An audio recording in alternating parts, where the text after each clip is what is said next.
Hi, welcome back to my channel, Cook With Me, Sabrina B. If you're new to this channel, I want to say thank you so much for being here. And in this channel, I'm just simply sharing my journey of living in harmony with nature, how I'm sourcing foods from the territory that I live in, how I'm making a commitment to eating as part of a local ecosystem. I'm eating foods that are near me, that are native to this territory. And I'm really eating the way that our ancestors were eating, which is whole, minimally processed foods. So in this video, I'm going to share with you my favorite way to prepare fish, which starts with marinating it and then simply steaming it. And then I'm also going to share with you 2 side dishes that you can meal prep, prepare in advance. You can batch cook them or make big batches of them, and then you can use them later throughout the week. So let's get cooking. In this video, I am making steamed snapper with Swiss chard and sweet potatoes. So here I have the fish that's been marinating for about 4 hours. The recipe for this marinade will be at the end of this video. You can marinate this for, like I said, 4 hours, overnight. This is just such a lovely way to prepare fish. So here I have some diced sweet potato, about 2 sweet potatoes. Just cover them with water, salt, cook till they're fork tender. Here I'm getting started on the greens. I have about 1/2 of a small onion slice, a few cloves of garlic that I've minced, and this is 1 bunch of Swiss chard and 1/2 of a bok choy. And so the stems of the Swiss chard and the bok choy, I small dice, and then I kind of give the greens like a rough chop. So here I have the garlic and the onions, a little bit of olive oil, and I'm gonna just go ahead and sweat this with a lid until it has a little bit of color. Next, I'm coming in with the mustard and the soy duo. I've mentioned this in other videos. The soy and the mustard combination really adds a depth of umami flavor to whatever it is that you're adding. You don't necessarily taste mustard, you don't necessarily taste soy, but it just really adds like a rich depth of flavor to whatever it is that you're cooking. So here I have the mustard, and I'm just coating the greens so that it doesn't burn in the pan. I'm gonna go ahead and add the rest of the clean greens on top, and I'm gonna cook that with a lid, and it's almost steaming again.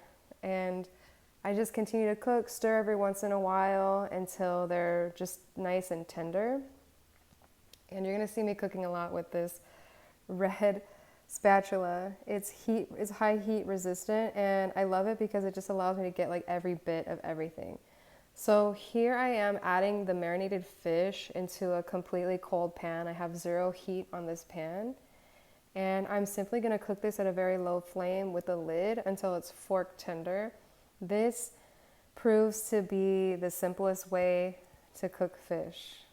And yeah, I like to add just a little bit of olive oil, a little bit of ghee, and the ghee plus the natural juices from the fish and the olive oil and all the herbs and the onion creates such a luxurious broth that is seriously the best thing ever. And this is if you're intimidated at all to cook fish, try this method.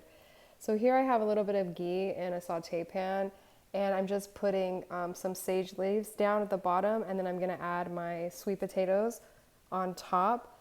And I'm not gonna turn them or stir them. I'm just gonna cook again with a low flame and 1 even layer of the sweet potatoes. So if you can look at the pan right next to me, this is a fish that's cooking right now at the same time, and you can see how low of a flame that I'm actually cooking with. So this is about halfway through the process, and you can see the fish is not burning, it's not sticking to the pan, and it's just simply releasing its juices. It's just steaming together the onion and the herbs and the lemon, and all of that's like really infusing into the fish. So here is the final product, and you can see all that lovely broth, and this is what you're looking for. You just simply want it to be fork tender and gently pulling away from the flesh. So here are the sweet potatoes. I literally cook them on one side, and this is me just turning them. So allowing the sage leaves to sort of crisp up in the ghee and just warm through. The sweet potatoes are already cooked. And I cook this in maybe a bigger batch because I will use this tomorrow. Maybe I'll make a salad, or I can scramble this with some eggs.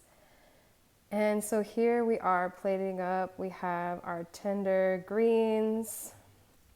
And I'm telling you, the mustard and the soy, the onion, the garlic with these greens, it just creates such an amazing flavor. And if I have any extra greens, my favorite thing to do is like scramble it with eggs, or just, you know, eat it as a side. Maybe I'll make like a bowl with some quinoa or something like this. And here's the fish. If you guys make this, please let me know. I love making this for people. Everybody is always like, wow, this fish was so tender and so delicious. How did you do it? And it's literally the easiest thing. It's so simple. Anyone can do it. I really believe that. And this method also doesn't take away from the flavor of the fish. It doesn't overpower the fish. It really, really complements it. And here we have it. Thank you guys so much for watching. Let me know how this turned out for you.